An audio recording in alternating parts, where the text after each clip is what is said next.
terms of what it means to in the management of the economy.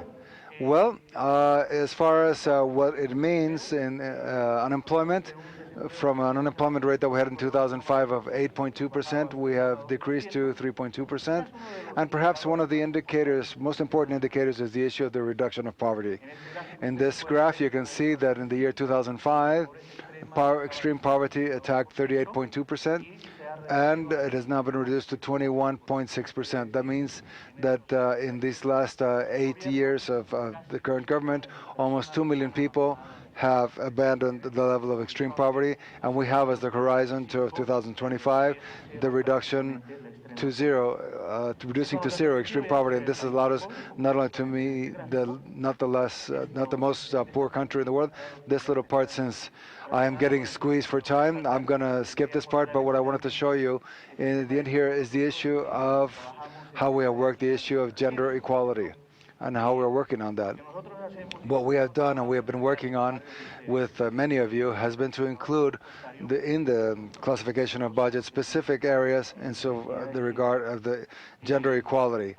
For example, what have we done? We have included in the directives a specific program for the territorial entities that have to do with the promotion and of gender and policies and the defense and protection of the children and the family. And we have also included in the expense sector the code that has to do with gender equality and other services of alignment of protection and social protection. And what is the idea that we have this type of specific areas in classification in the gender aspect?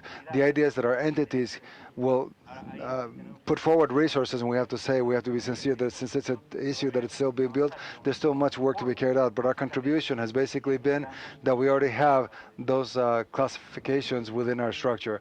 So what we're seeking is basically to be able to establish affirmative actions destined to gender equality. As far as numbers, which is basically where I move, because as you understand, I'm not expert in gender, but I can talk about numbers. Basically, insofar as the administration, the central administration, that has nothing to do with NGOs, that has to do with ministries, basically. The budget for the year 2009 reached $53.9 million, and in the year 2003, we have reached 177.8 billion Bolivian. And of this, 99% is to the Ministry of Health and Sport as a bonus, which is called a bonus called Juana Zurduy, which is basically an assignation that is given to the women that are expecting a child. In 2013, the 84% is financed through resources from the National Treasury. On the side of the autonomous municipal governments, you have a graph here where you can see that Santa Cruz, for example, has designated 166 million Bolivianos, Cochabamba 161 Bolivianos, million, La Paz 109, Chuquisaca 52.9, Potosí 46.9, and Pando 7.3 million Bolivians. 66% belongs to our municipalities of the main resources in the country, and the policies represent 2.5% of the autonomous municipal governments, and 72% corresponds to resources from the universal mother-child insurance policy, health policy. That is to say, no pregnant woman will not have medical attention as far as childbearing. And in that regard, municipalities assign these resources for those purposes. Insofar as the autonomous state governments, Tarija is destining 2.9, Beni 1.8, La Paz 1.6, Santa Cruz 1.5. At 63% is concentrated between the autonomous governments of Tarija, Beni, La Paz, and Santa Cruz.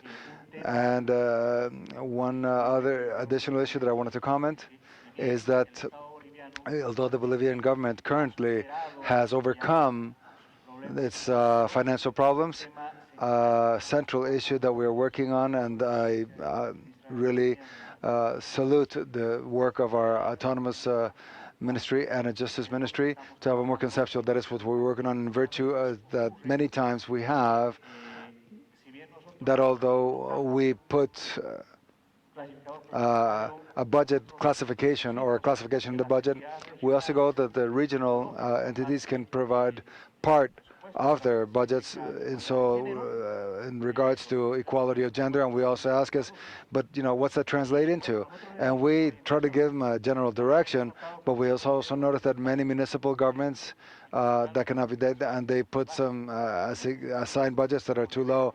And in that regard, this type of workshops, these type of work groups, it allows us that they can manifest these budgets into concrete actions that will allow us to be able to move forward in this issue of gender equality. That's what I wanted to share with you. Thank you very much.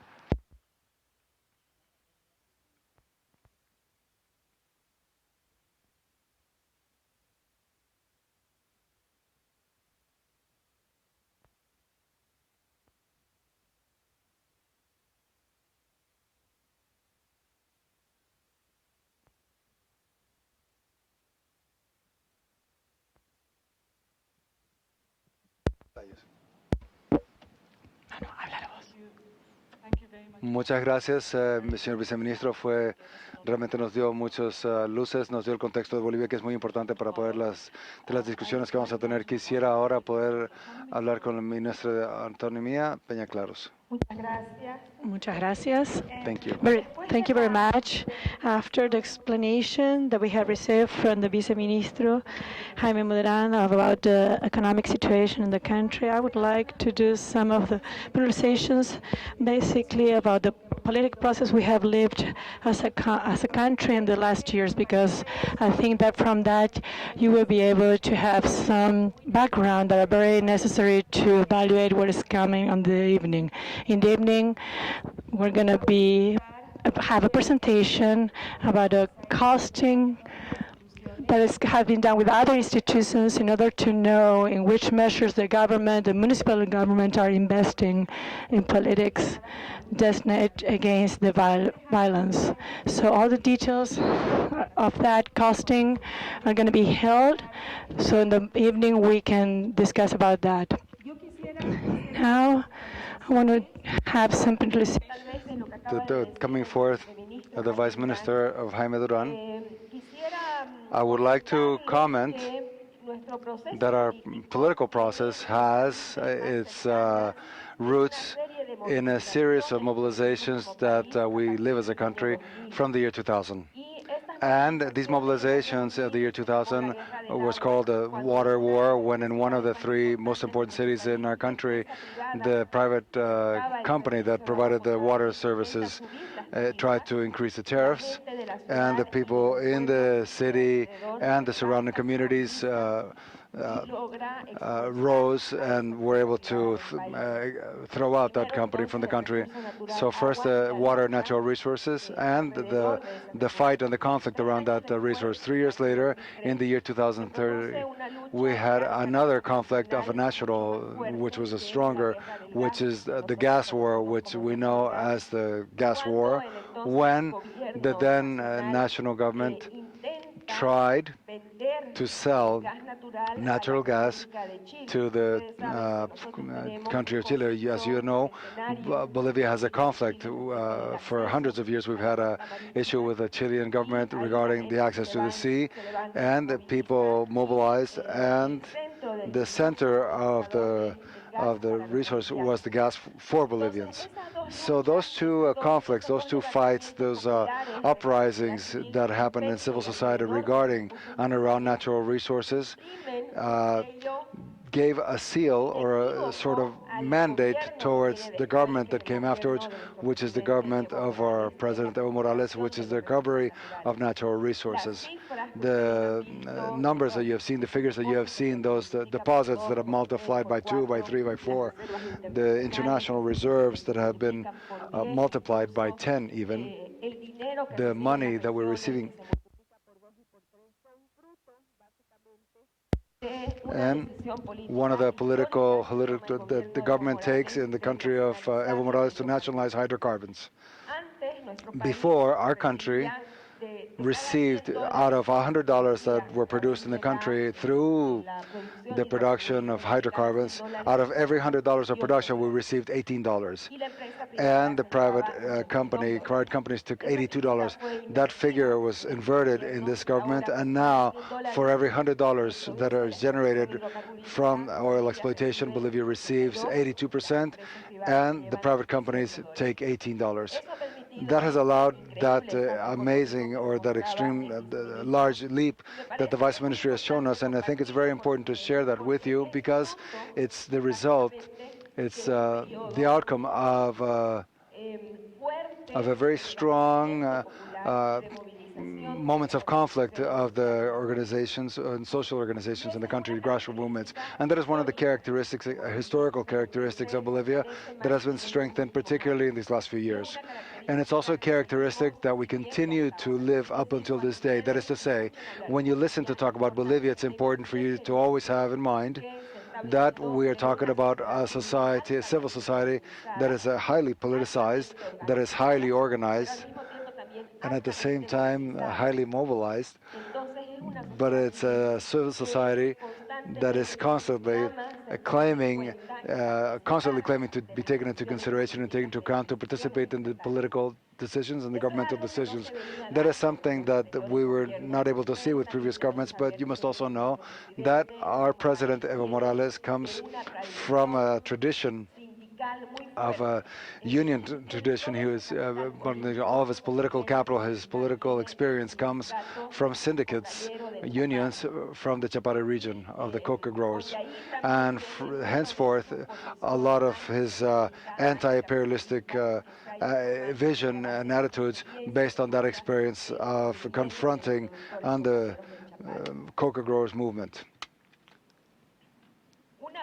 Once installed in the national government, we began a process of building a new political constitution. And in that process, which was a very complex process, where we had many episodes of political violence, of violence and racist violence, not only in the political assembly only, but also in the government, but also in all of the country. We also lived now with the president and around the constitutional assembly. We lived many episodes of violence and of confrontation amongst Bolivians. Around in 2006 and 2008, many times we spoke about the possible civil war in Bolivia, which was, thanks God, to the political maturity and to God, this figure did not come to pass. But it was a very tense and critical period in our country.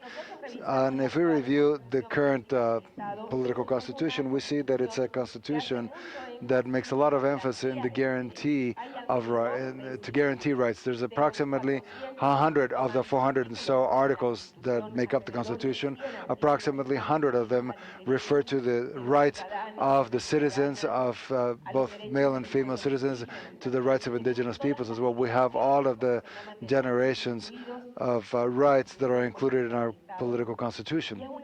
And it's a political constitution that includes in specific and significant the rights of women. It's a transverse, a horizontal version for the inclusion of women's rights. One of the things that are defined in the Constitutional Assembly is the issue of the structuring and order of the state governments. Before, we had a political institution that was very centralized, where all of the decisions were taken by the central government, by the national government. From the new political constitution, they decide autonomous regime, which the state governments are provided the possibility of develop their own legislator, and they're also provided with municipal governments are also given freedom to legislate. This constitution has a distribution of competencies which is quite complex. We have 4 different types of competencies. All of those levels of governance, except the regional autonomy, have the possibility of legislating themselves, and there are certain specific faculties for human development and gender equality are within the hands of the state governments and municipal governments, particularly. It's important also to take into consideration what is the situation, what is the the situation of those autonomous governments, those new autonomous governments that are undertaking new competencies and new duties, amongst which we have the fight for gender equality and human development. The autonomic process has brought forth a very interesting phenomena, which is the the policy of giving landmarks, defining by land. It's not only defined by the political players, national political players, but rather it is also defined in each land section in the policies of each region. So therefore, we can have scenarios that are very different in the different regions of the country. But we also have to say that those autonomous municipal or state governments are also occupied, that power structure is occupied by new political players. Before we had our process, there was a sort of a caste, there was a type of political caste where the uh, the the inherited political positions. We have seen the emergence of new political elites, which before were reduced to a minor political role within the organizations and social movements. And thanks to this process and thanks to this democratic revolution, suddenly have access to the positions of power within the state governments. And that is the case of many female leaders of different social classes, that thanks to this process, we now have the opportunity to be able to uh, have the opportunity to carry out in positions of leadership. In the Senate, we have a female House leader who comes from social representation in Santa Cruz. In the Congress, we have the presidency of a woman. In the president's cabinet, which we have 20 ministers, there's 7 women, female ministers, where there was a time where we had 10 female ministers. Now we're currently 7.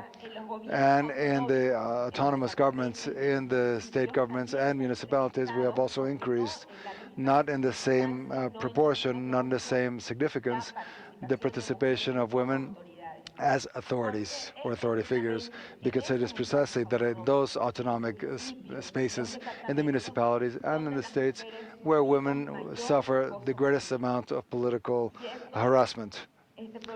And this problem has also led to the figure where the national government moves forward in a public policy against the political harassment. We have now a political government legislation to protect women that hold public office and that are also carrying out some sort of role in a regional or be able to prevent political harassment. We have scary and frightening as far as members of townspeople, of assembly, of female mayors.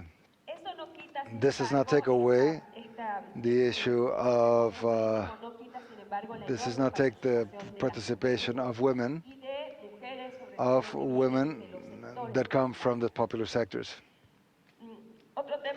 Another issue that I believe it's very important for us to be able to have a context of what is happening in our country is the issue of the leadership of our President Evo Morales Aima.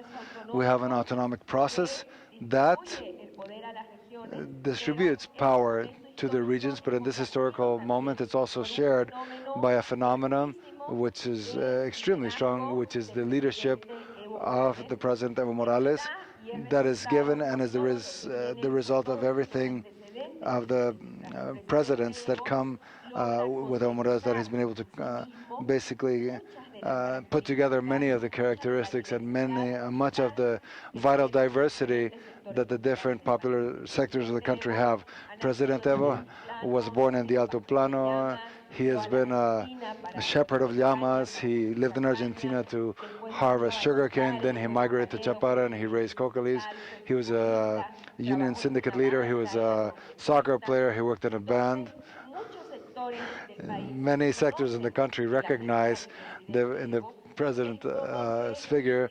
He's like the president is a figure, is a reality that tells them and reminds them constantly that you can also have that degree of social mobility and that ability of political movement, such as Evo has had in his own life. He's a sort of image that can be as a leader that has such a strong leadership image. But this autonomous process of distribution of power is also parallel and coincides with the data that you have seen of the Vice Ministry of Budgeting and Finance. What am I talking about? I am talking about the fact that thanks to the nationalization of hydrocarbons, we now have a process and a very accelerated process of the strengthening of the national economy, but also of the strengthening of the role of the government in the national economy. That is to say, that we, as Bolivians, at this time, are in a sort of race to be able to build and to raise the whole basic infrastructure of the country. If we review the data figures of the construction of hospitals, the construction of health centers, the construction of roads, we're going to see that the percentages, like you have seen in the financial, you have seen that same proportion, they have multiplied. That is to say, we have assisted processes that are very accelerated of the rebuilding of basic infrastructure of the country. So we have to add the leadership of the president, the social programs such as Juancito Pinto, which to each child provides 200, 250 bolivianos at the end of the year. At the end of the year, each child that ends his school year receives 250 bolivianos. That is something a little bit in excess of $30, which is not much, but for a child that is in the field, in the country, 250 bolivianos can be two sheeps, or maybe raising a pig, which becomes capital and can mean a change in their livelihood, their life. And why don't they give it to him at the beginning of the year, so they can buy his school supplies? The idea is to be able to somehow provide a prize, the effort that the child has made in that school year in order to be able to come to the end of the year. And that has reduced, for example, significantly also the school absence. That is part of the redistribution of incomes. And there's other policies as well that are referred to do with subsidies for people of senior citizens, the Juana Zurduy bonus that is given to pregnant women until the woman has her child and up to the first year, and the redistribution. There's other programs, the program for My Water, which gives each municipality, the national government gives them $300,000 for irrigation or for drinking water supplies. There are municipalities in the rural areas that don't manage an extensive budget, that at the end of the year, when they make their budgets, thanks to these programs that the government, national government, they have duplicated their budget. That is to say, if they received 6 million for budget for transference, at the end of the year they're going to be receiving another 6 million in the program of My Water, and the program able fulfills its commitments, other programs to improve the agricultural production. We have all of these this landscape. Before closing statements, I would like to bring your attention to the issue of the institutional capacities of those autonomous governments. That is to say, those governments that have seen their budgets doubled and tripled. They have not seen in any way, they have not duplicated or tripled their institutional capacity. We, as ministries of autonomy, and thanks to the coordination initiative of the United Nations Program for Development, the PNUD is making a diagnosis regarding the capacities, institutional capacities of the municipal governments and the state governments. We're interested. Since last year, we had a census that allowed us to be able to provide a better understanding of the needs of the population, but that census, that data is incomplete if we did not have also the reflection of the institutional capacities of the regional governments, of the autonomous governments, in order to be able to satisfy those demands. And then I'm also going to mention, we think that to fight against violence, which would be the challenges that would have to accompany this work of costing of the budgeting that are sensitive to gender. First of all, we have to realize that in Bolivia we lack information regarding violence and regarding the gender inequality. We do not have enough information. We do not have pertinent information or complete in this regard. And a second challenge is to be able to have a vision of the complexity of violence and gender. It's a question of education. It's a question of health. It's a question of teenage pregnancy. It's a question of lack of work options for women. It's a lack of reproductive information that sometimes create scenarios for violence where we want to be able to make visible policies that are multi-sector to be able to approach this problem. We also think that it's also important the political decision of the political leaders. In what way and in how political leaders, the autonomy leaders, the authorities are going to be able to be willing to undertake this fight against violence towards women. We believe that it's very important also to be coherent with the process, historical and political process that we have been living, that these budgets that are sensitive to gender have an important degree of participation of the people themselves. That is to say, so that the fight against violence towards women can become a reality. We feel that it's absolutely necessary to have the commitment and the participation of the social organizations and fundamentally of the women organizations in order to be able to elaborate, work, and create a consensus of tools and policies in order to be able to fight against gender violence.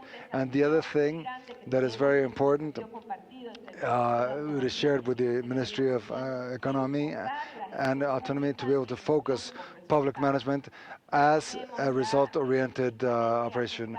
We cannot just calculate income, but we also have to be able to generate tools to be able to evaluate the results of the money that is being attributed to different instances of the Bolivian government. And that is, in that regard, in order to conclude, we have important headway that we have made towards the agenda for 2025. For 2025, the patriotic agenda, we have 200 years of country. We achieved our independence in 1925, and we're designing a patriotic agenda for 2025 with 13 fundamental pillars that we believe will reflect the wellness of being, which is the center of the government proposal. And we believe that it's very important that management by results, the results-oriented management, and the fight for gender equality can be horizontal and transverse for that patriotic agenda that will allow us to have a criteria that is very clear, very specific to be able to measure public administration in general. Thank you.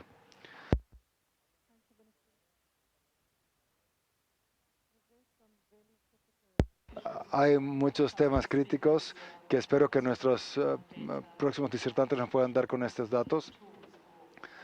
Para el tema de los costos, entonces voy a darte a ti, Karina. Good morning. I would like to begin my intervention thanking the invitation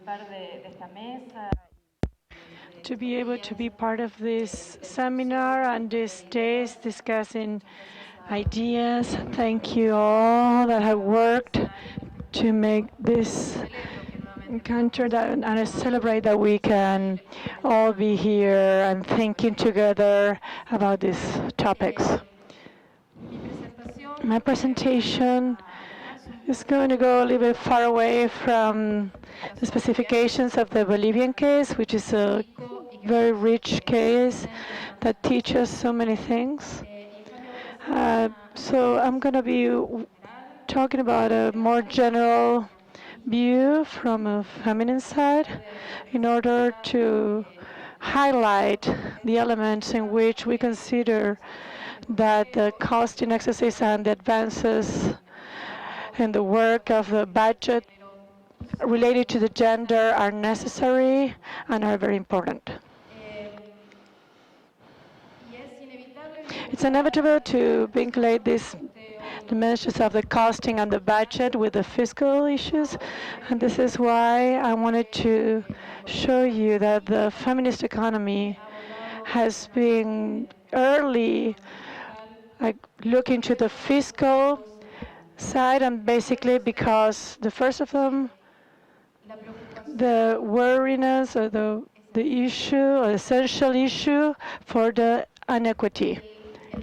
And the second reason, which is vinculated with the first one, is a conviction from this view, from the view of the feminist economy, that the public politic is a key for distribution. And if we want to live in societies that are more equal, as the main goal of the politics, as an main aspirational for our lives, then the public policies are key. This, we need to go into the. This is why I wanted to go with you. From my point of view, the premises that the female economy has been working on the fiscal view as the central view, the budgeting, the costing of the policies, and the impact of these public policies. The first premise from this view is that the context is very important. It looks very It would seem that but it's not very easy to show you. The idea of the context is important. It refers to that the fiscal policy affects the development models and the dominant paradigms. This has been very good exposed in the Bolivian example that we have just been told in the first exposure, where clearly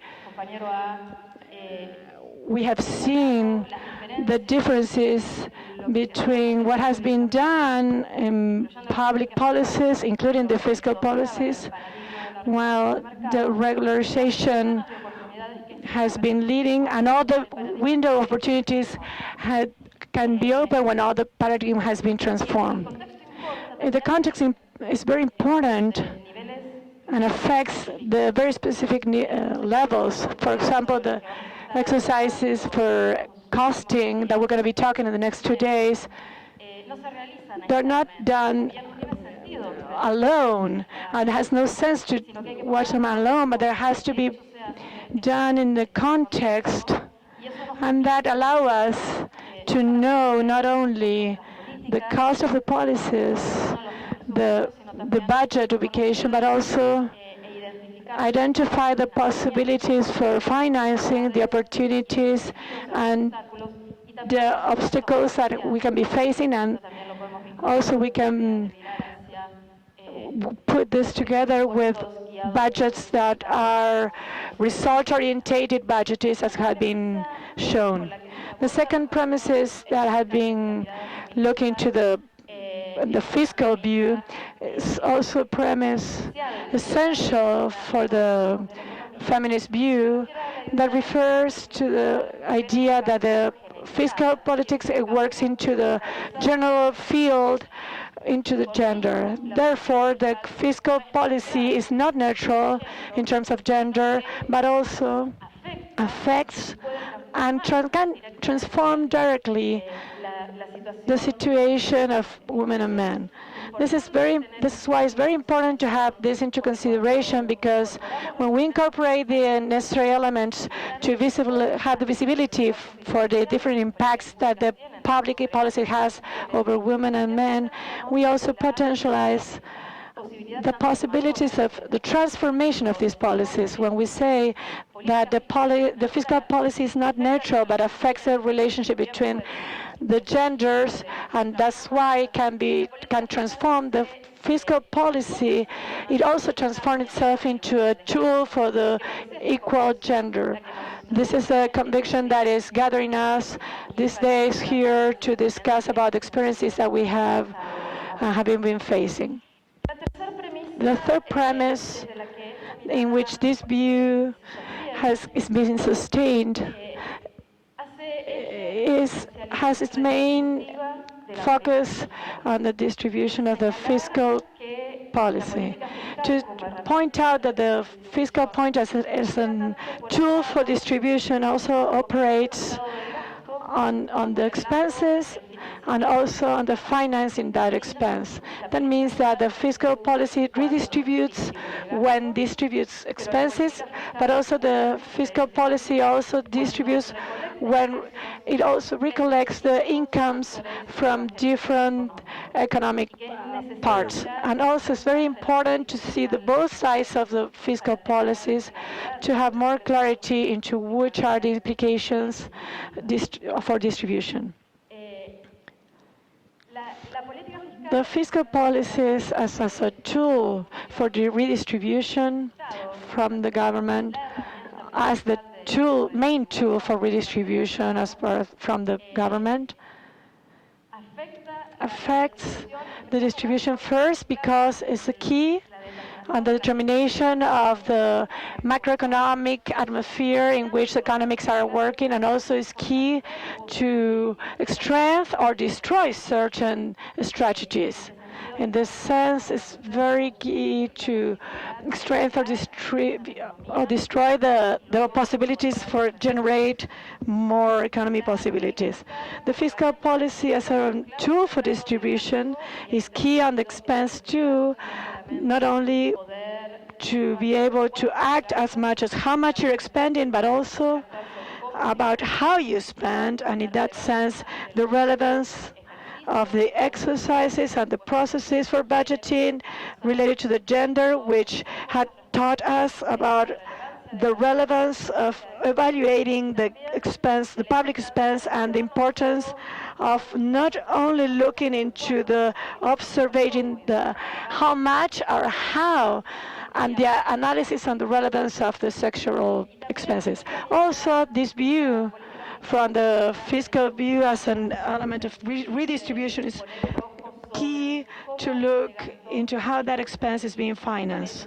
And this is where the importance of discussing the tax income as a view for distribution, and also of other financing processes as issuing or generating debt. For example, in Bolivia, you can see how diminishing the debt over the public accounts opens windows of opportunities to increase the income. In this sense, if we want to see the strength of the potential of the distribution, when the finance of the expense is being financed, the second point, very important, has to do with how this tax structure is being done, not only how the level of the resources are being obtained, but also how it's being composed and how the impact of the progress this tax structure has. The fourth premise in which the feminist economy is looking into these fiscal issues has to do with the conviction that the feminism as a political program, has to get involved into the fiscal programs. And this is, they were doing it and were doing it. Actually, the exercises for costing and budgeting that we're going to be sharing in these days are an example of how possible it is to vinculate this leading between the two of them. Also, I think that these processes, budget processes, and this exercise of our costing with a view of gender and the program, a political program from the feminists on the background, also shows us how issues that are actually coming from the restrictions are essential to overcome the inequalities. And I mean with this that from my view, the fifth premise in which the feminist economy is looking into the tax issues, that a feminine view on these issues necessarily has to discuss what I call the theorem of the impossibility. Impossibility. This refers basically to a very recurrent idea in Latin America that is now being witnessed, that I still believe is very recurrent in the world, that is very important now again with all the crisis and the global crisis. Discuss again means discuss with the premise that there's a restriction and that for the finance. Discuss the chance of how many resources we have, and this what we can finance with this, and also see, identify which are the needs, think how these needs had been attended, how many resources do we need for this, and how we can obtain these resources. And the way to get these resources is a way that does not generate more inequalities. This is why perform exercises, costing of exercises. You have to do it thinking about the potential financing resources, not only to identify the resources or the cost. It's not enough to say this policy for the equality needs this much money, but also we need to see that this amount of resources can be obtained this way. In that sense, we also think, and it's essential for the processes, for the cost and budgeting processes, have taken into account the role of the politics. So we need to remember what is the political economy and have very clearly that the fiscal policies just it's not more than the manifestation of the fight of the different sectors or different economic agents for the appropriation of the resources or the public resources. That's why I think that the politic dimension is very key, that is very present in the view for the feminist view. I want to talk now about coming to our attention, which are the view, the work that the feminist work has been doing, and is present in the costing and budgeting process. The first dimension that I consider has to do with which are the transmission channels and transformation of the inequalities of the fiscal policies. And I think we can point out that there are direct channels that affect the fiscal policies over the inequality that are being manifest in the expense and the financing that expense, the magnitude and the composition of the expenses determined for the equally or non-equally, and distribution of the tax. But also there are indirect channels. The two principal ones are how the fiscal policy affects the employment. And this is relevant because the employment is still the first view of access for money for most of the population, which is at the sectors that are being promoted, which is a compensation in fact of women and men being employed on these sectors that are being see the impact of the tax over the employment is very key to be able to warn about which of the fiscal policies are having over the equally or non-equally. The second one would be about the impact of the tax over the inflationary policies and how some processes can affect, in a sense of accelerating or not, the prices or the impact key over the acquirement level and the possibilities of being able to access the service. With the sectors of the computation that are more feminized. The second point is on the gender quality, the fiscal aspect in which we find the exercising costs and the budgeting. Also, the dimension of all the work that is non-paid and the links to the political fiscal policies. And there's two dimensions that we need to take into consideration.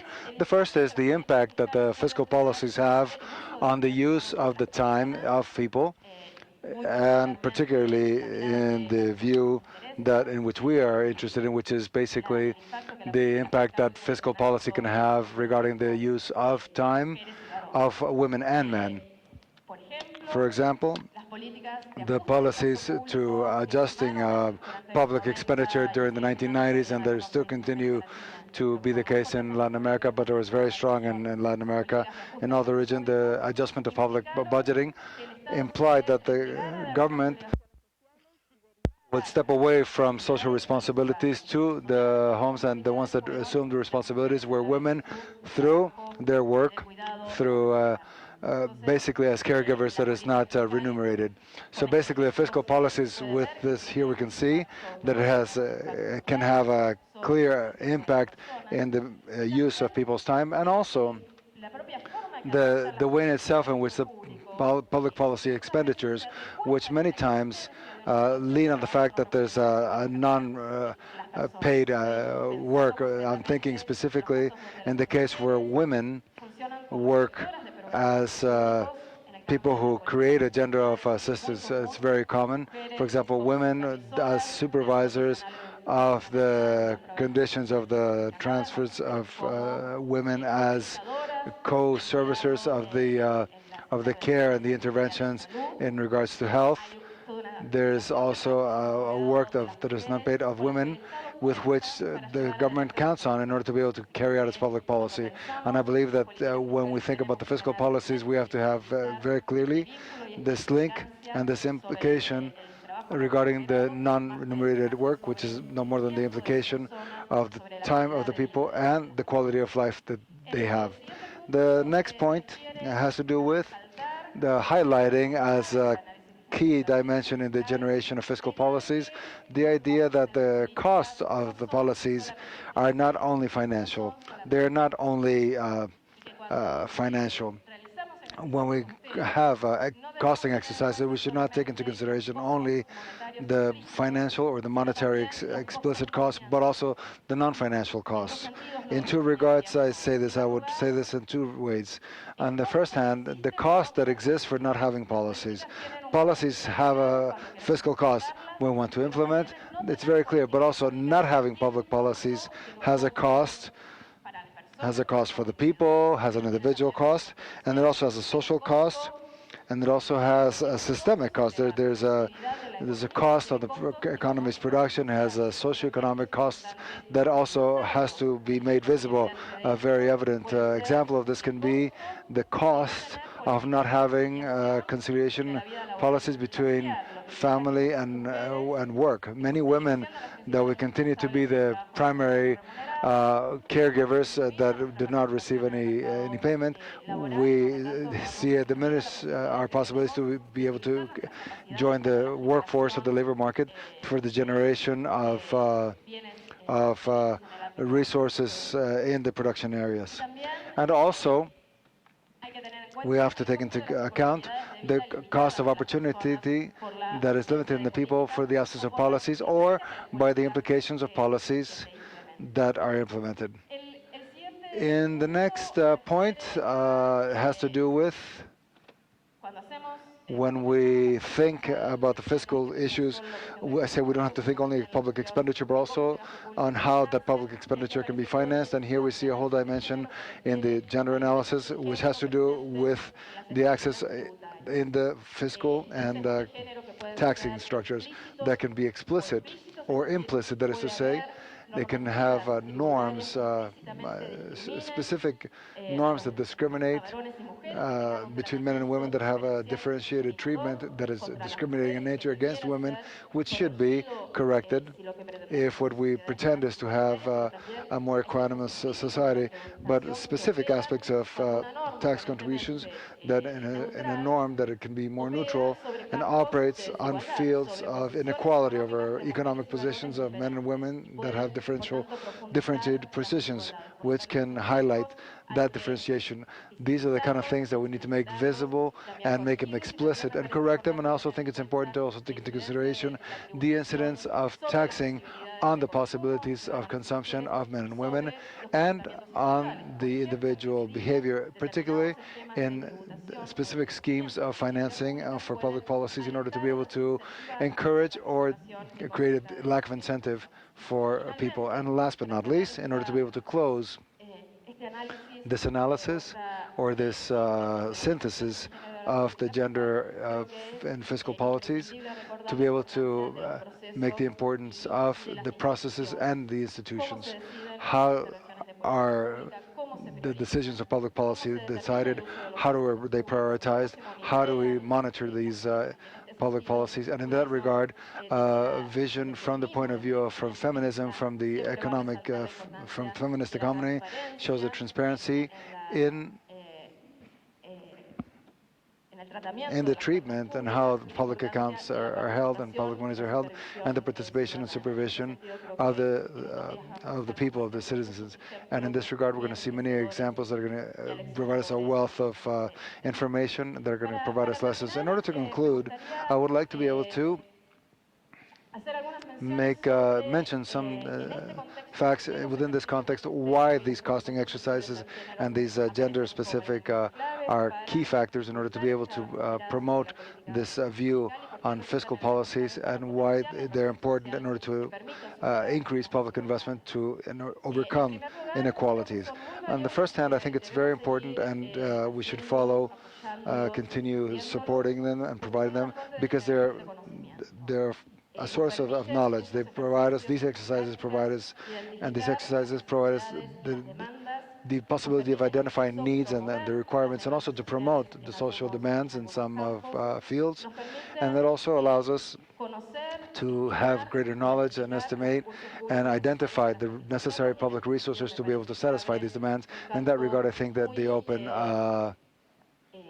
a very useful field to be able to study the potential of greater efficiency and in the use of public resources, and also a source of generation of knowledge in the area of mechanisms or alternate ways of financing, such as in this case, which is where I feel that we could still require a greater creative effort to be able to identify new sources of financing that can be, in their own token, more, that they can have a greater potentiality and provide a greater possibility for equality. The second element that I wanted to highlight has to do with how these elements and these practices can assist us in being able to visualize the dimension of inequality, to be able to identify it, to also see the determinant factors, to generate conditions in order to be able to overcome them. And in that regard, I think the, the the things that we can learn from these practices regarding the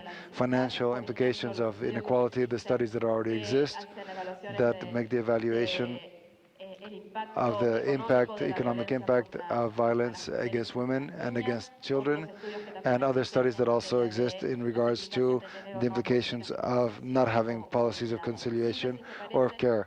I think synthesis, I believe these exercises will be able to provide us a ways to see the cost and the benefits for equality, costs and benefits in terms of an economic and a society. And last but not least, I would like to highlight that the costing exercise, the budgeting that is sensitive to gender, are the generation of policies and politics, and in this regard we have to conceive them, and in this regard we have to be able to live them. They are tools that will allow us to establish or put a semblance of order of the political policies and the priorities that they should have, and as also a political tool that the costing and the budget that is sensitive to gender at this point in time has a relevance that is extremely important in the execution of post-2015, in the sense that is not only an agenda that discusses to what degree and how those objectives from the millennium were met, but also confronts us what the world wants for the post-2015, a very rich discussion regarding what could be the new global objectives that could be sustainable objectives. And in this regard, I think that the exercises, costing exercising, and the budgeting exercises have a lot to say regarding what policies are better in terms of sustainment of life, because we think of sustainability, we're thinking within these contexts that they could be sustainable, not only is in the fiscal aspect to be able to attain them, but also fundamentally that they will be able to be potentialize the quality of life. And I think another point that I think is key that we have to associate with the issue of this workshop has to do with what we are discussing in terms of the framework of this Agenda 2015 in regards to public cooperation, public and private cooperation, which I think this opens new windows of opportunity, this idea that the states or the government and the private sector can cooperate to create a potential of joint goals, but we have to be very careful that this vision does not make invisible the issue that the fact that the government is the principal person responsible for the resources from the private resources and redistribute them according to the priorities, public policies that is essential. This is essential. And finally, I believe that the costing and budgeting exercises are a political tool to confront with what we were saying earlier, the theorem of possibilities. And I believe that only a key political tool such as this to demonstrate, as they have been able to show, that the economy is also an issue in which women need to be involved, and also to demonstrate that equality is possible, to go towards equality, and that it is possible for us to participate, and this is a goal that can be achieved. And what we want to have, and I think it's part of the challenge, is that we should we should have the discussion these next few days. In order to be able to help, we need greater and better information and access to the information. What we need also is to strengthen these costing exercises as political process in the challenges of that policies face, and to have very clear, to be able to express clearly which is the costing and the benefit of the gender equality, with a profound conviction that greater equality implies and provides potential for good development and production. And what we need to effectively be able to as the costing and budgeting exercise that we're going to share these next few days. We believe that it's key to think how we build consensus in terms of what we want in order to be able to discuss what is the paradigm of the distribution to which we adhere, to be able to create a consensus as to what it is that we want in terms of strategy and redistribution, also to be able to adjust the strategies in order to be able to obtain it. The who and how we can, I think, is also another key element in the discussion for these days. Thank you very much.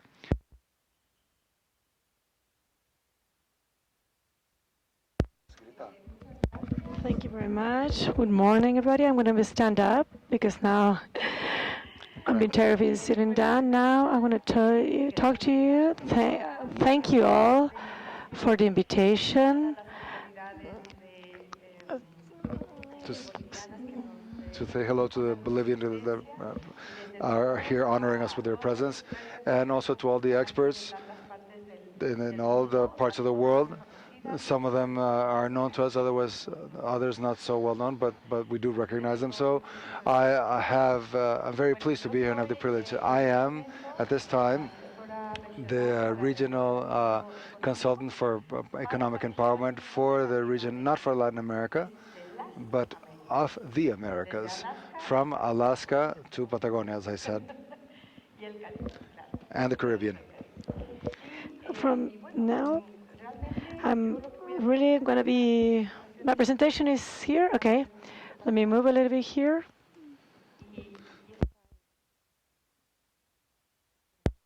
Thank you. I'm going to talk from here. Let me see. Hold on one second.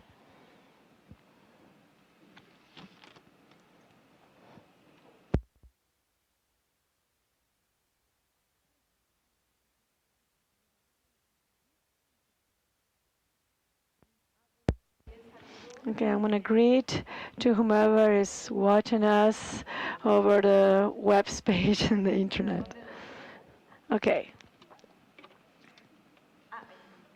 okay. I want to see where I need to point out. Well, after all these interesting presentations, I think my presentation at the last is going to be a little bit of a Summary. little resume of what has been discussed this morning. But also I'm in charge of making the brief of what happens today. We'll see how it's going to come or how it's going to be changing our perspective of these strategies I'm going to be trying to present this morning. I've been asked to talk in English because you have been listening in Spanish all the time, so I'm going to change to English if you don't mind. Entonces voy a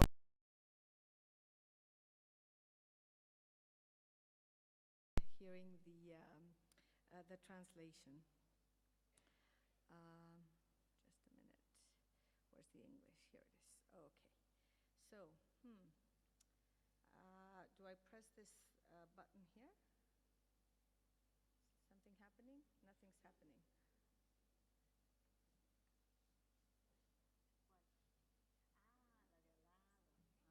Okay. Okay. Now, here we are. All right. Thank you. I was asked to speak about the challenges and, sorry, about increasing the finance for equality, for gender equality, to talk about strategies and challenges. I think this morning it was very interesting to hear the Vice Minister speak about how spectacular the change in economic model has been in Bolivia. But indeed, did I hear right? 60% of women have had some violence in their lives? 70. I just made a very quick calculation with the costings that I have done, I have been involved in, of costing economic violence. That could run up to 11 points of your GDP. Just a quick translation of some data that I have been done. I just did a quick multiplication and I said, oh my God. So that is the whole of your debt at the moment. And I think it's very interesting that although there has been such a mobilization here in Bolivia, we've seen all this change happening in the country, how important it is not to miss the gender. Because what I can tell you is that Bolivia would be in an even better place if gender equality is taken into account. Well, sorry. First of all, I'm going to talk about what needs to be assessed in order for us to identify correctly also the challenges.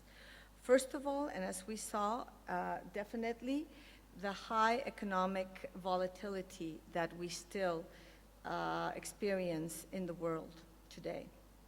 And secondly, certainly, what is the role of donors and multilaterals in financing for gender equality? We know that this problem maybe here in Bolivia is not so important anymore, but certainly if we look at the literature about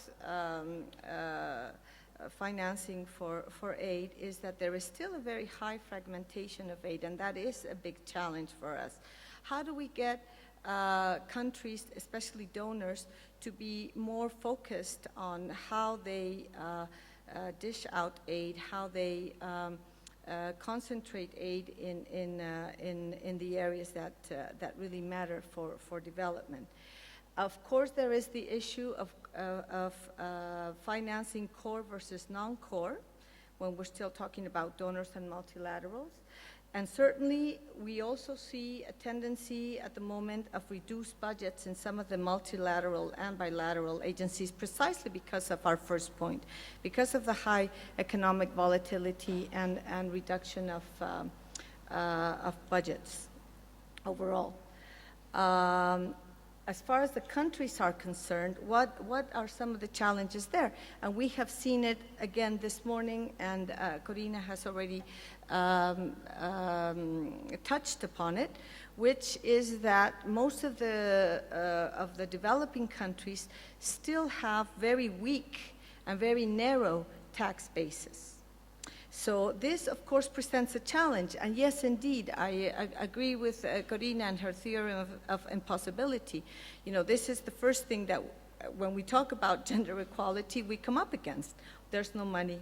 You know, we hardly have any taxes. You know, our tax collection is very weak. And the multilaterals, bilaterals, you know, are cutting down, so we can't do it. But there it is a challenge. There's also a very weak redistribution. Indeed, redistribution in most of the countries which are non-OECD, non-developed countries is very, very weak. The data, if I remember correctly off the top of my head, is that in developed OECD countries, redistribution changes the impact of redistributory policies can change inequality up to 21%, whereas in most developed countries it's only 2%. So the impact is very low still of the redistribution. The next thing would be also, and we're seeing this across the world, the strengthening of extractive industries to increase revenues for the countries.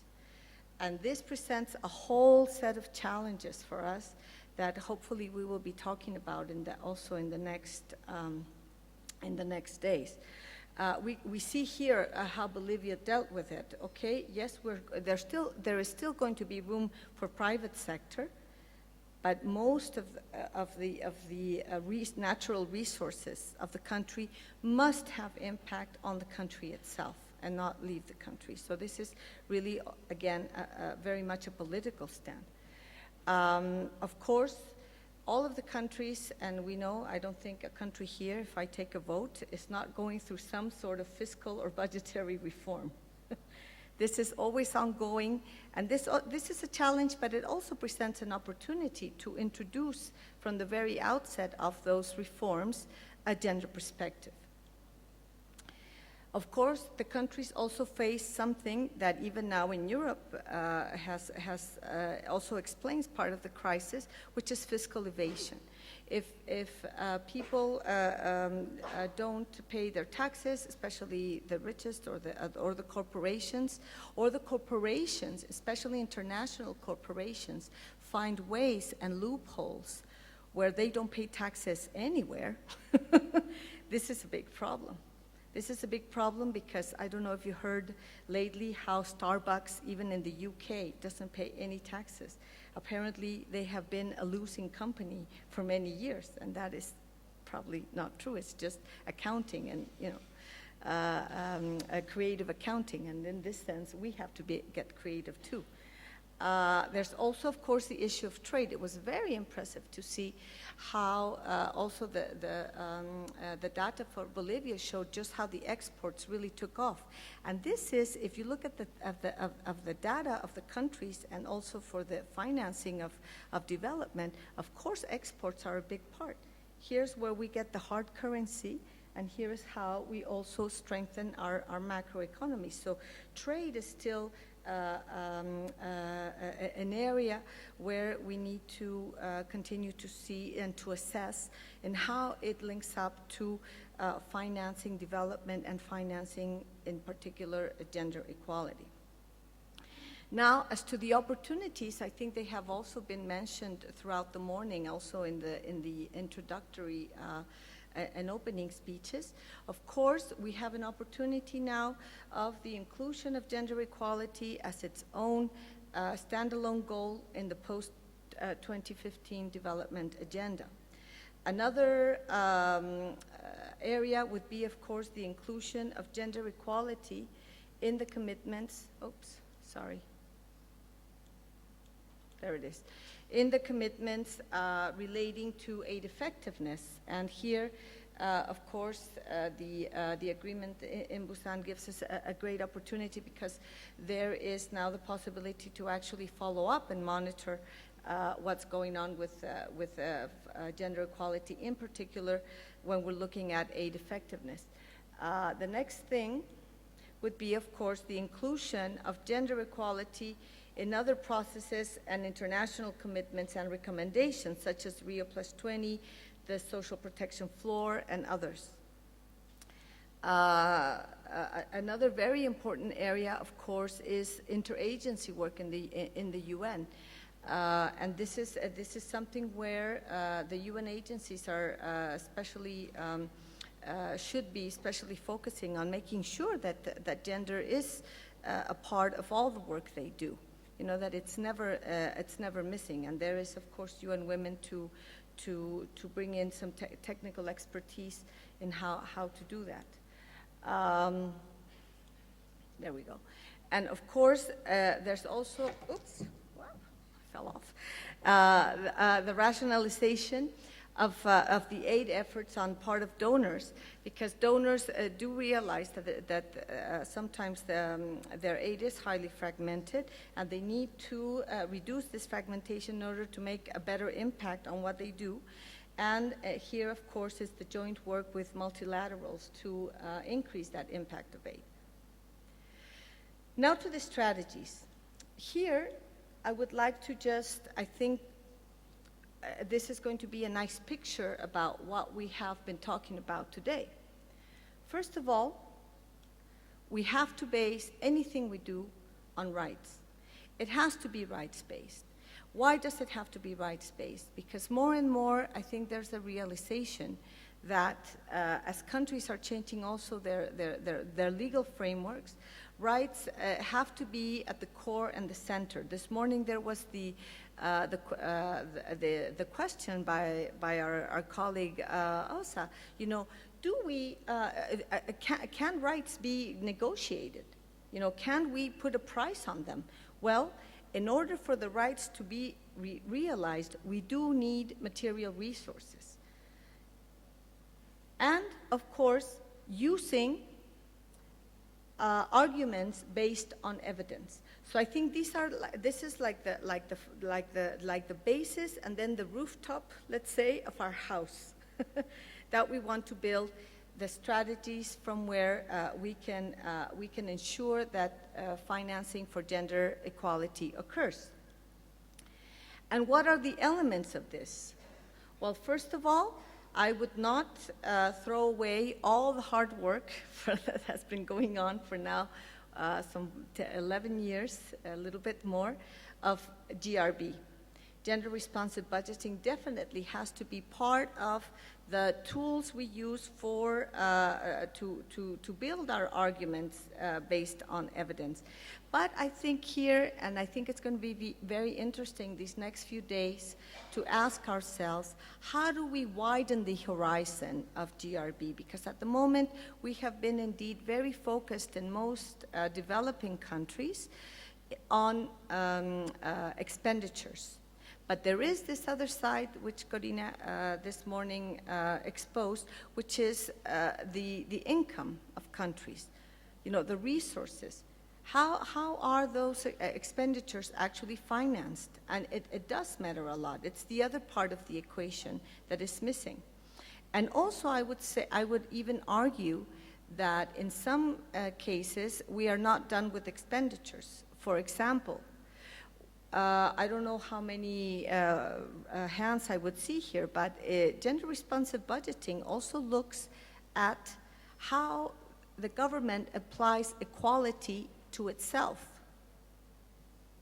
And we know that one of the biggest areas of expenditures are salaries in the government.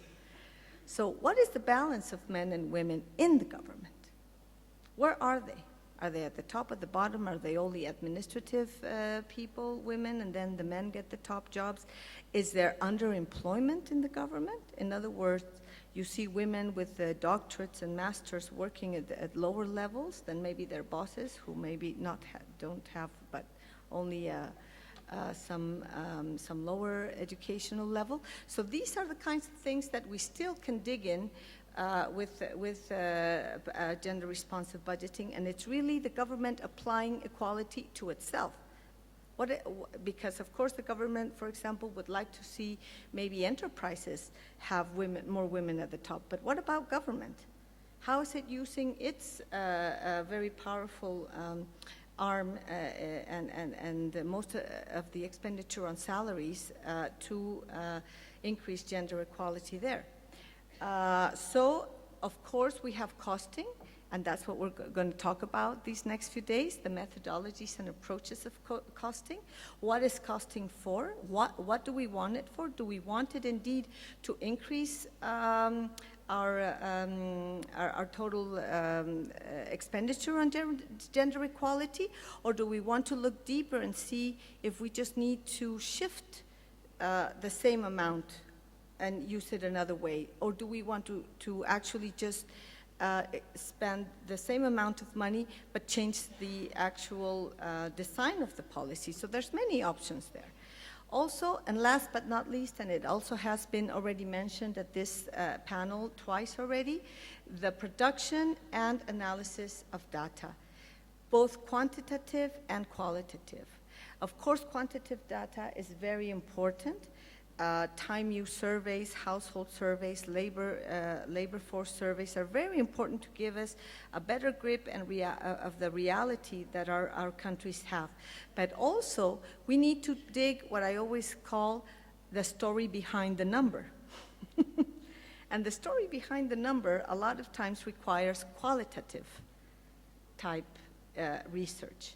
And also, better research of the quantitative. Many times it's very sad that we spend millions of dollars doing a survey and all we come up with is with little cross tabulations. We really need to sit down and model better to really extract more information from the data. And a lot of times even a tiny question in the questionnaire is left out of the analysis, and it could be a very important question if we use it right. So I think here is to encourage to use what we already have, and not only surveys, but also start digging in the administrative data. Does administrative data tell us something about how the government is spending the money and what impact it's having on the population and on equality? Now, if we go to our strategies, of course, we have our rights, and of course we have to look at and assess our legal frameworks, our national and international frameworks, and they should be used to strengthen the evidence-based approach in favor of more resources for or improving their use. In other words, we shouldn't ever forget that we should be rights-based. Of course, there's when we talk about rights, we should also take into account the intergovernmental processes that monitor these international commitments, and that they should include always monitoring for financial resources to achieve them. I was just at a meeting in Mexico last week on gender statistics, and it was very interesting because this precisely was the focus of the meeting. How are we doing in tracking how the countries are really doing their job in fulfilling the commitments, the international commitments that they have made? And of course, there's a whole battery of and type of indicators that we can use, drawing from both surveys and administrative data. But again, this morning it was already said, how could it be that there's a law protecting women, or there's a law against trafficking, and maybe there is a lot of money being put into that, but then we only get one case in court? Then something is not right. So we need to see what is definitely wrong there. Of course, we need to look at national legislations that should also include the budgets for their implementation.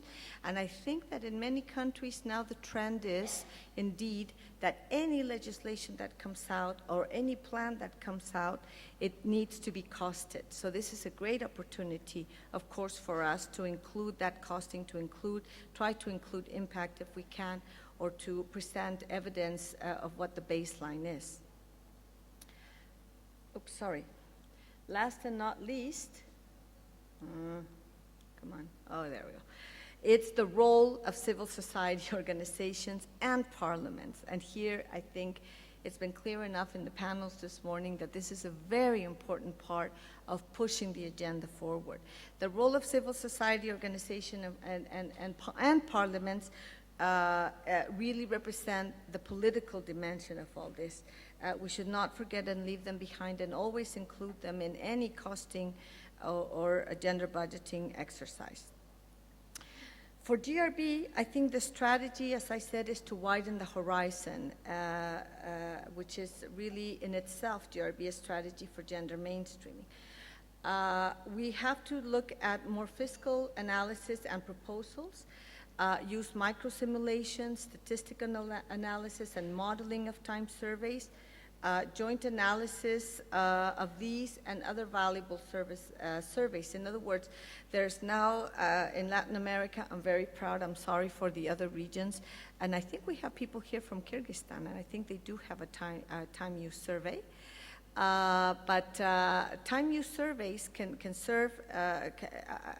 be really very powerful, but we can also try to connect them, and this is just a technical issue, but we can connect them to other surveys and really extract a lot of very interesting information out on how people use their time and how that links up to where they end up in the labor market or in their socioeconomic level.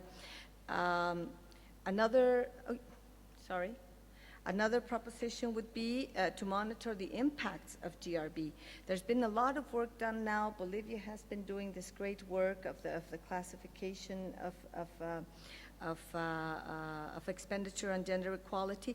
But now we need to ask ourselves, so what? Okay, so what happened afterwards? What happened afterwards with that? How has that improved transparency, or how has that improved indeed the position of women in the country? So this is like the horizon that we have now.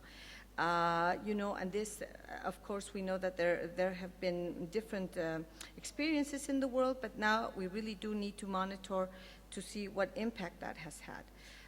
Also, I think we need to still develop tools to measure the impact of gender equality on other sectors. Sorry. There it is. And also use GRB to increase, as I already said, the number and proportion of women in the higher spheres of government at all levels, at the technical level, at the management level, and the political level. And I was very impacted last week in Mexico to see how as you know, there's a very high rate of feminicides in Mexico that are not related to domestic violence, but to violence in the streets towards women. And it was very interesting to see that most of the judiciary was, at the top levels, were men.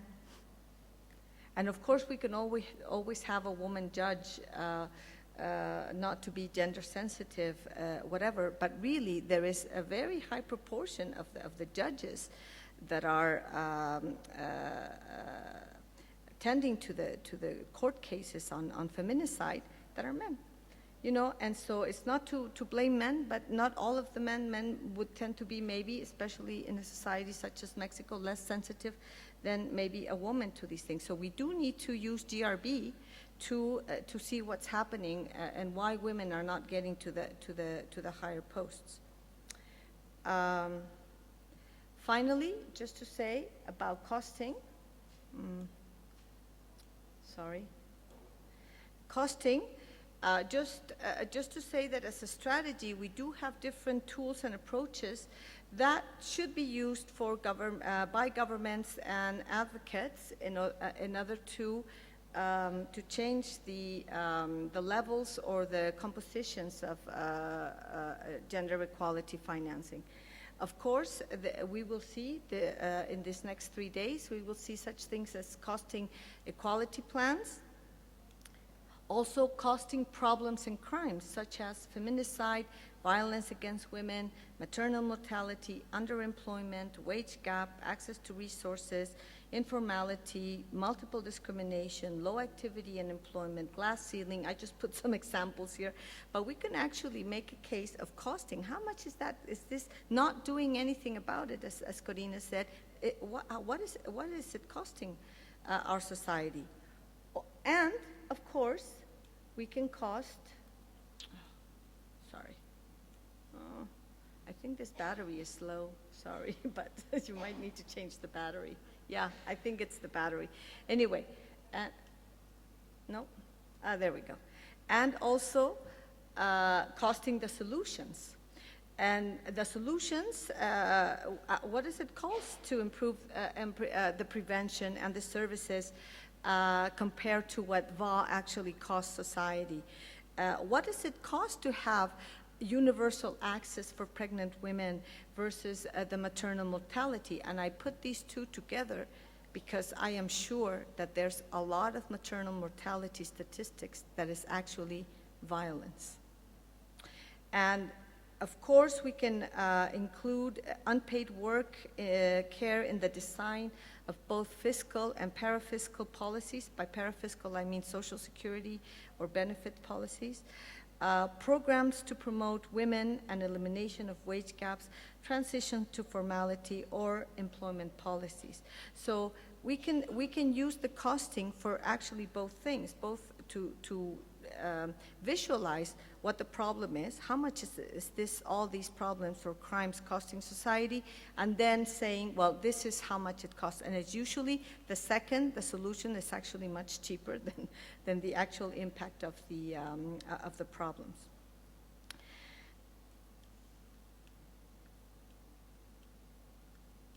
Now, and this is really the last slide, the production and analysis of quantitative and qualitative survey and administrative data. And I think here we really have a lot of room to make better use of the data that already exists, where statistical institutes have been strengthened. I'm very proud I'm Mexican, and really the Mexican Institute for Statistics is really an amazing institution, and all they have done, especially around the gender statistics. But I think a lot of the countries in the region are also making very great strides in improving their gender statistics and their statistics in general. So we have to be here, and this is for donors. This is an area that really needs still a lot of work. Of course, improve the research capacity, both modeling and software within the statistical institutes and also in the academic institutes in order to improve the analysis and improve the policy design. Sorry, I put to improve the analysis twice. I was very, something that's on my mind a lot.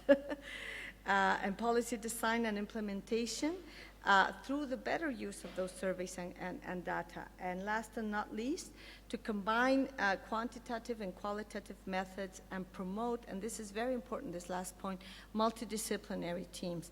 Yes, we're talking about costing. Yes, you're going to have to put economists in there, but the input of anthropologists, of social workers, of sociologists, of lawyers, of other points of view will only help to enrich all of these costing studies. If an economist does it by herself or himself, well, you're going to get the very nice numbers, but then the story behind the number is going to be very boring. So you really need, in order to have also these multidisciplinary approaches to these very complex problems, the more the merrier. So if you have a multidisciplinary team, I think is how it is going to work the best. And with that, I thank you. Oops, sorry, I thank you. Gracias. And I wish you all the best in these 3 days. Thank you very much.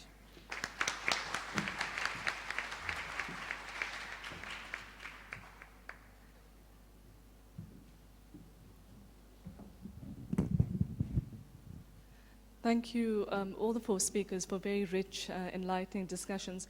I know it's lunchtime, but I want to open the floor for a couple of questions, if people have them. and then I'll do some concluding remarks. Are there any questions to our four speakers?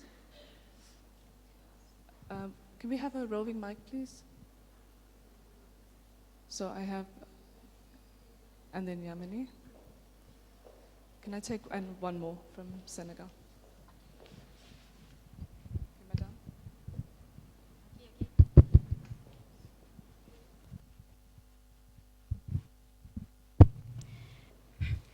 First, I would like to thank the first presenter from Ministry of Economic and Public Finance.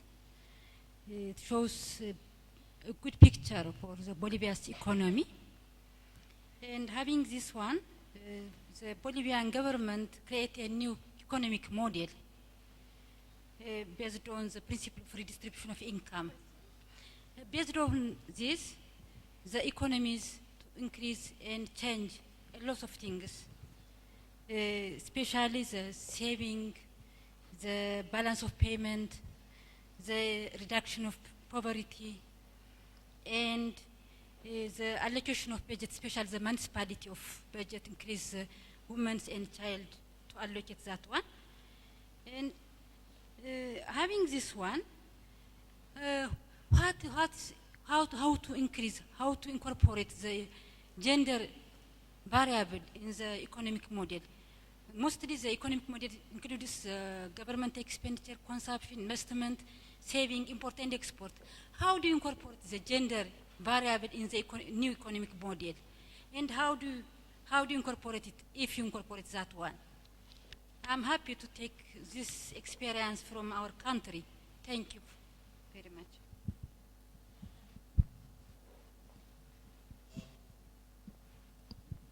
Just two quick questions. My first question is for the Minister of Economics and Public Finances. So when you presented, sir, the impression that I got is that things are going pretty well in Bolivia. So the poverty line has gone down. You've got a surplus rather than a deficit in your budget, and through that you've been able to sustain more focused attention to social sectors.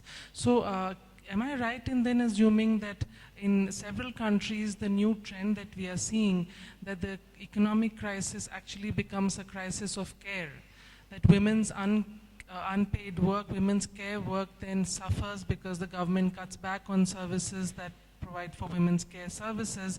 Is that a trend that that Bolivia has been able to beat or has been able to counter, is a question that I have for you. And a second related question is that export seems to be a major chunk of the growth story, but what is the composition of women's work in these export sectors? Because in a lot of South Asian countries, we see that garment industries drives the growth, and women, yes, it's true that it has generated a lot of employment for women, but on what terms? Is it really more fair employment, or is it just more vulnerable employment? And Elizabeth, my question to you was, time use surveys I think is fascinating, and I also feel very passionate about that area. But my challenge is this: very few cases across the globe have been able to demonstrate how policymakers can then act upon time use surveys. So yes, it has fascinating findings, but oftentimes when I ask this question, policymakers say, well, it hasn't really informed my policy. So not just informed in the sense of saying 30% of the GDP would be added if you factor in women's unpaid work, not just that notional amount, but also in terms of sectoral policies. Are there examples of how agriculture, water and sanitation ministries have been able to actually incorporate findings of time use studies in their policies?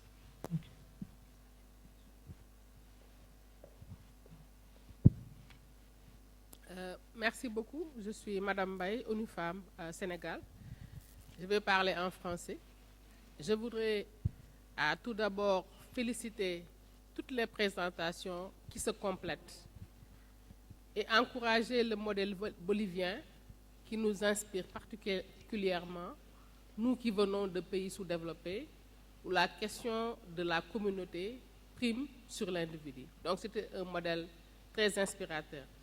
La question que je voudrais poser au vice-ministre de l'Éducation, c'est par rapport au travail de reproduction La question que je voudrais poser, c'est comment, comment est prise en charge le travail de la femme. On sait que dans ce modèle, le rôle de la femme sur le plan social sera accru en termes de travail non productif, en termes de soins au niveau de la communauté, d'activités communautaires. Comment ces questions, qui ne génèrent pas de revenus nécessairement, sont prises en charge dans le nouveau modèle bolivien? Je vous remercie.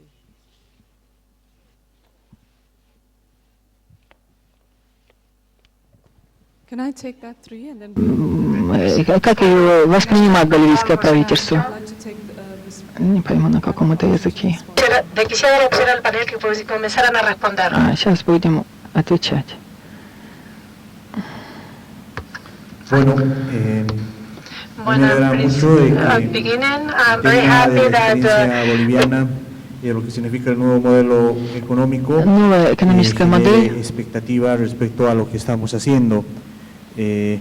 Quizás, digamos, empezar respondiendo a las Я хочу preguntas ответить indicando на вопросы. que este es un modelo Хочу сказать, что 100% boliviano. Es un modelo hecho por эта модель economistas 100% bolivianos, diseñados por profesionales bolivianos. Y esto lo digo en dos ámbitos. Uno, que consideramos que esta experiencia es válida para Bolivia. Nosotros no somos muy amigos de pensar de que se puedan importar o se puedan exportar recetas, porque cada país tiene su propia característica, tiene su propia dinamicidad, lo cual hace muy difícil replicar el tema, ¿no? Y en segundo lugar, lo decimos esto también porque históricamente Bolivia ha recibido muchas recetas, se han impuesto muchas recetas, de hecho el modelo neoliberal se implantó como uno de los primeros experimentos exitosos de lo que fue este modelo en temas del control de la inflación, pero con fuertes efectos en lo que significa el crecimiento y el tema de los derechos. Para responder a la primera pregunta, ¿cómo en el ámbito del nuevo modelo económico se plantea esta cuestión del género? Yo creo que es muy importante unir dos aspectos centrales en lo que significa el modelo boliviano. La dimensión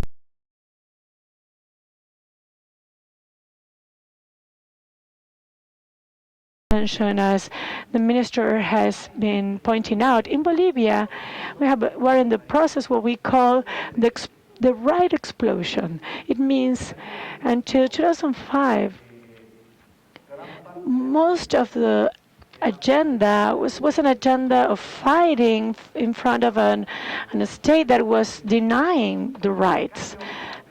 But as from 2006, what we see is in a scenario in which these social forces take the government, and at that moment they have new agendas that are very different from the past ones. One of the elements, the central elements, for example, is indigenous. Bolivia has a population majorly indigenous, which means that it's not against the progress, or if you want, the consolidation of medium class. This has been explained historically because Bolivia is part of a process that in 1492 was called the Conquer.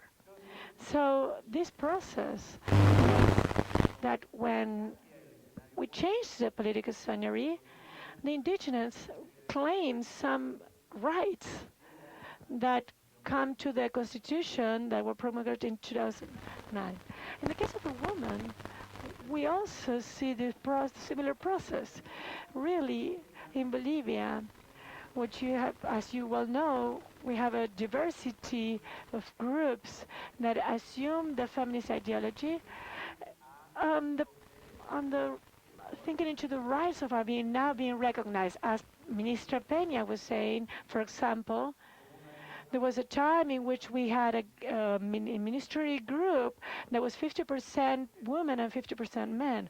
Also in the institutions, we did all we could to have all the management was part 50% women, 50% men. We know that it's not the core of this theme, but these actions help. As far as what it means, talking the composition of the economy, one of the elements, central elements that we work in was comprehending that the poverty has a female face. Poverty attacks basically women and kids. This is why the joint programs that we do have a special emphasis in this target, in this segment. Our program that has to do with the Juana Surdu bonus, what it's doing is focusing on the woman. Our Universal Secure has to do with the woman. Our Juancito Pinto bonus now covers all the scholastic cycle up to secondary school, also has an emphasis, strong emphasis on kids. What were we have found really doing when we applied these programs? That one of the elements that was doing that the poverty was being reproductive was because they have less opportunity the women have to study because they have to either take care of the house or they have to work in the field. So now what we're trying to do is incorporate this way in very clearly gender aspects.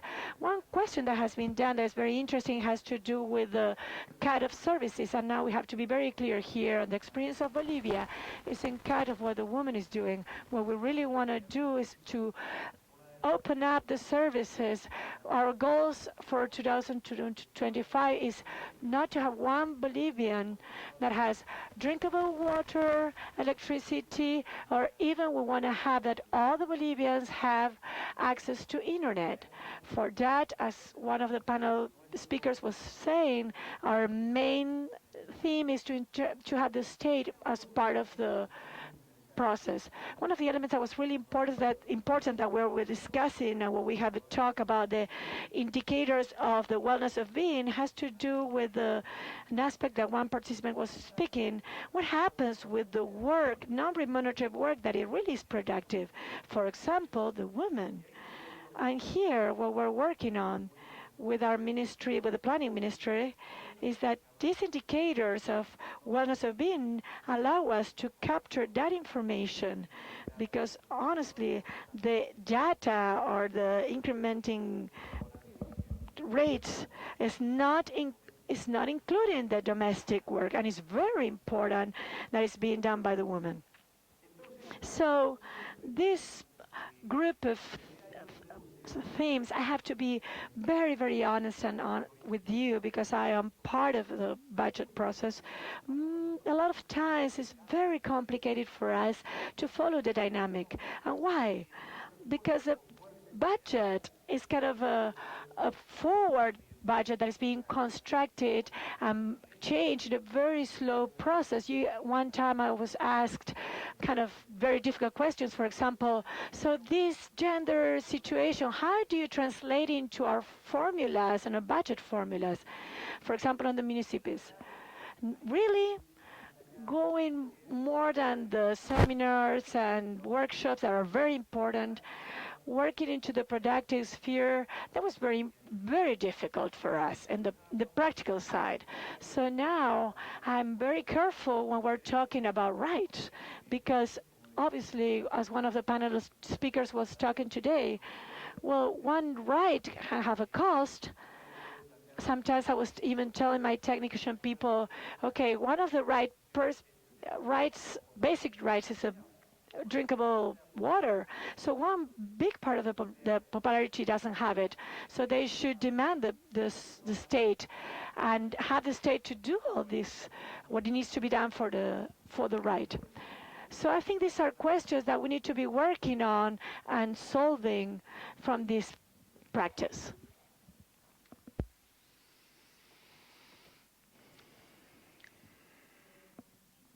Yes, in regards to the specific question, I wanted to say one thing regarding what Bolivia has done, because I think that it has gone from And I think it's most of our economies and our societies, Latin American societies, is that's just the way they are. We have gone from a situation of privileges to a situation of rights, and those privileges evidently were having an enormous social costs. So the privileges that were maintained for a given sector of society, and we can be take on a worldwide level, we can see it, and with financial consequences that are very elevated. We will have to say that no, we have to shield ourselves in the law, and the legislation says. If you look at the law, it's not that the law it wasn't the law. It was a privilege that they were having because they had the privilege of being a political class. And as you know, my last name is so and so, then I have to be the mayor of the city. So I think that this is very interesting. That whole process, that whole political process, to go from a situation of privileges to a situation of rights. And yes, evidently you are touching the incomes. When we talk about the classic economists, you're touching somebody's revenue that doesn't have it because of a right; they have it because of a privilege. So I think that also has to be taken into consideration. Insofar as the specific question of Jamini, I think that there are many examples, but unfortunately, almost all of them are from developed economies. That is to say, we can see, for example, that in many countries, in Nordic countries particularly, we see the non-remunerated work in such a way that the state or the government, that a woman has a maternity leave or comes out of the labor market, her social well-being is being paid by the government or by the state. In some countries that happens. And also, and without having too many expenditures and an expensive survey in Italy, for example, many municipalities, and here we have the issue of what is local, they have decided that in order to alleviate the use of time for the citizenship, they have extended their working hours in such a way that the employees themselves can opt to working during the day or during the evening according to what is most convenient for them and according to what is better for them socially. So I think that there are many examples, and particularly as far as the social that almost everybody has that is coming from Europe and the United States and Canada and Australia, etc. That I think that I have many ideas as far as how to use them for policies, but once again, here we are. We need to be able to utilize in a more intelligent way these time. They'll say that no, women work more time than men. Yes, but you've seen how many hours men work? That they also work many hours, and that is where there's an issue of productivity. Why does a man working on an average is watching 8 hours more than women in remunerated work? I don't know. Perhaps it has something to do with the social model. That is to say, in Spain also, where I've also lived for quite some time, the business employees that are 5 hours. A woman cannot be having coffee and smoking a cigarette. It's just impossible. So I think this also has to do with the culture of companies, and it also has to do with making the economy more efficient. Whatever has to do with reducing work time is going to allow us to have more time for everything else. But take into consideration that in France, for example, when the reduction of hours was reduced from 40 to 36 hours, 1 year later I had to go to an evaluation in Paris and of the new policy, and evidently what was a surprise, that women, what were they doing with their time? Well, they were doing home things. And what were men doing? They were hanging out doing soccer or doing the other things. Some women do women things, and the other things were doing men things, and men were doing women things. So I think that in that regard, it's quite graphic that we have to advance insofar as the social elements. And I think that, and in regards, I believe that with that I answered the last question.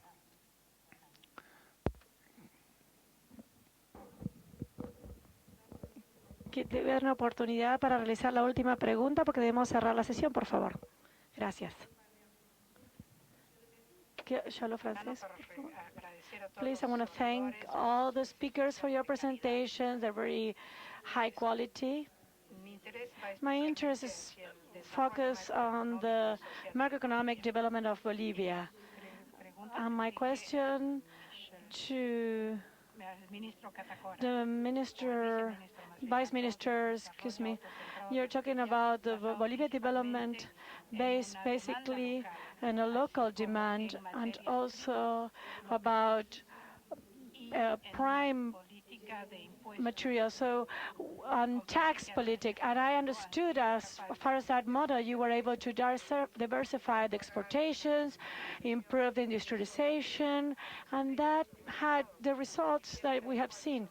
I want to know which are the raw materials that you have in Bolivia, and also what is the durability of that model? I mean, if we take into account that according to the case, the raw materials cannot be eternally available, and which is the policy for the tax policy might not be sustainable. So what is your thought about this? And I also have seen that there was a development on departmental governments. How does this department or autonomic governments are working? Are they interested about taxes? Do they follow some specific example like in Africa? Do these autonomic governments participate in the process of developing? For example, the coverage of the local demands or specific needs for the women, which institutional tool has been used for this. And the last question, according to your intervention, I understood that there are a lot of efforts done aspects. In which kind of fields?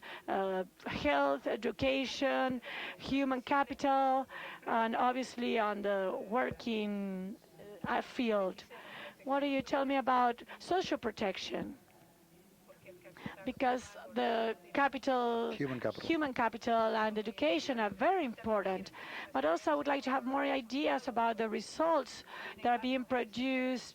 I mean, do you have more women and schooling? Has been the mortality has been reduced? Is there a specific politic for protection for Bolivian women? Thank you very much.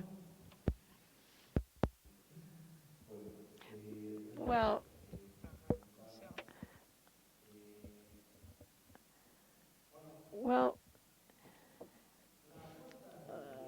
the Bolivia has focused on not to focus on the raw materials.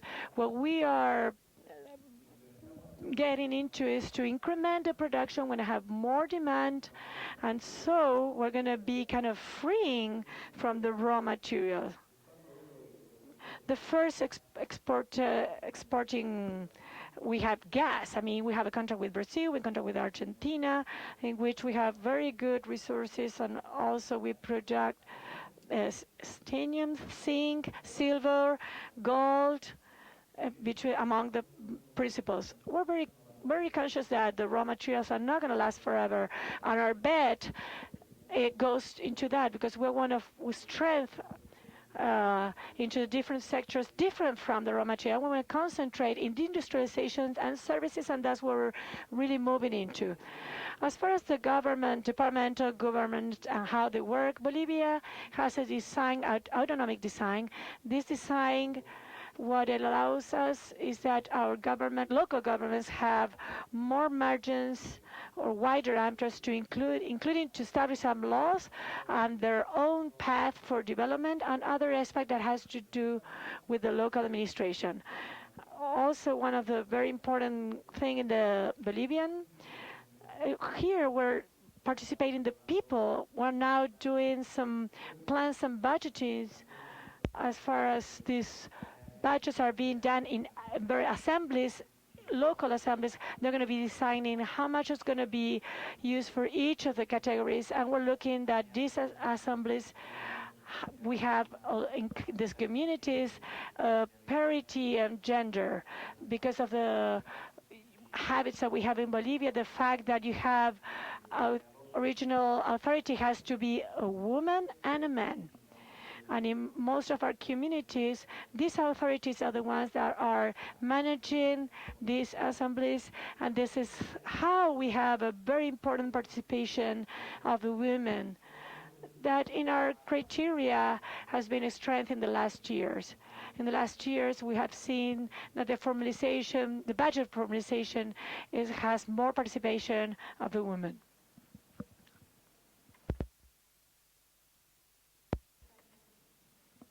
Thank you. I'm going to answer the last question. I didn't talk about any specific case. I was speaking general terms. I didn't talk about a specific case, and I cannot speak in the case of Bolivia because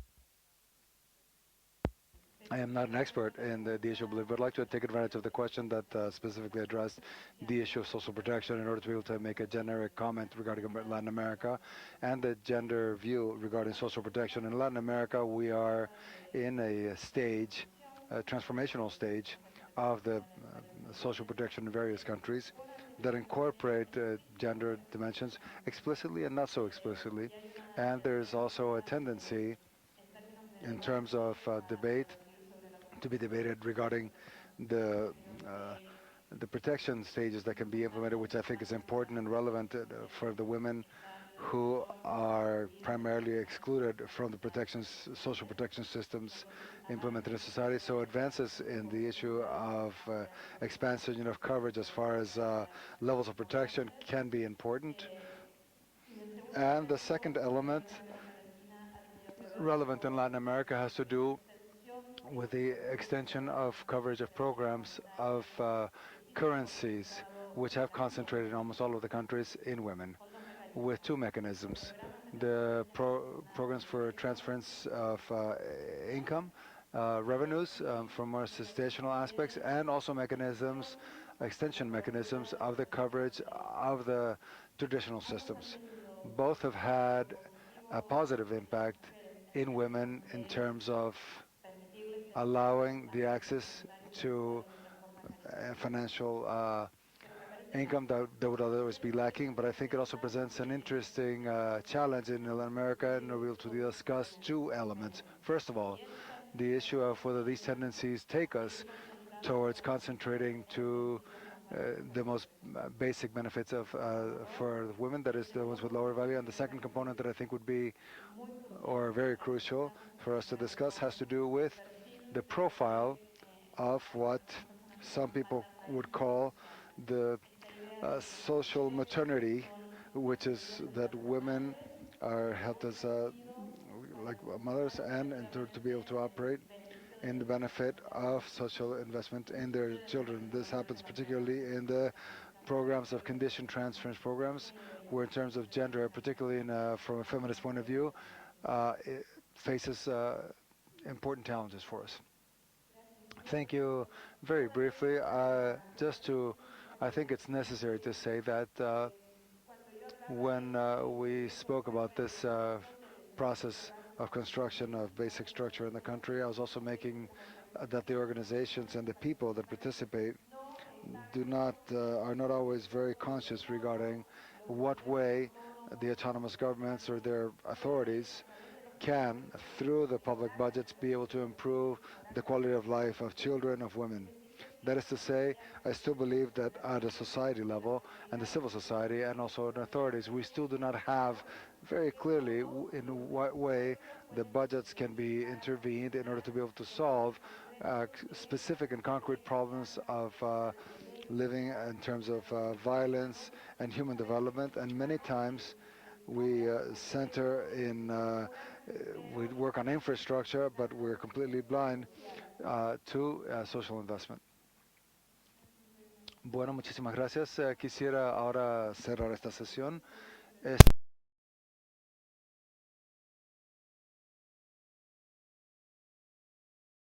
And opportunities for costing gender equality commitments are Very quickly then, what struck out for me, the first thing was the political context is very, very important. And we saw in the context of Bolivia how governments expand fiscal space, and whether that's through engaging with extractive industry or through progressive tax measures like the company tax, is absolutely important to how they finance their development priorities. This whole question of shrinking budgets that Elizabeth Villagomez raised, I think, is one that's very, very important. We're seeing increasing shifts in donor priorities. Donors are moving much more to fragile states and conflict countries.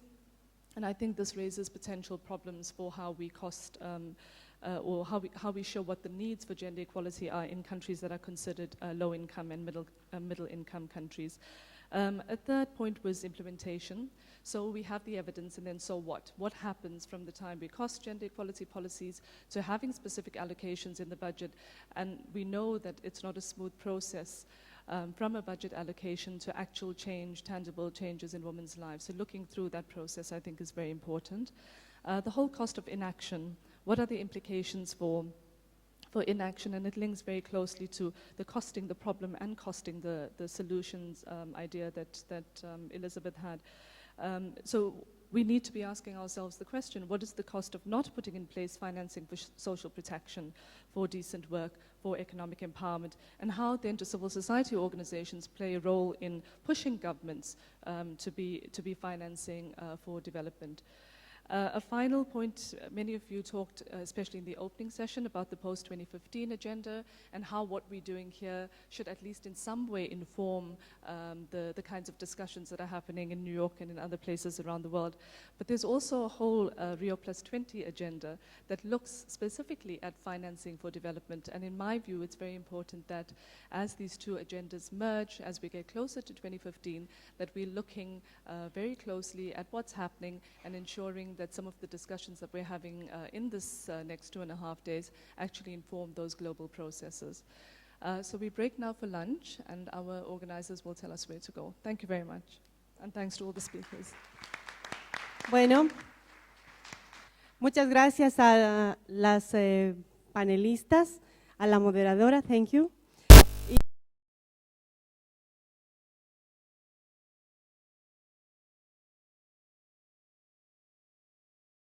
Workshop, so we can continue with the number 2 session. The lunch is going to be served in the terrace, which is really close. You can get out from the left door.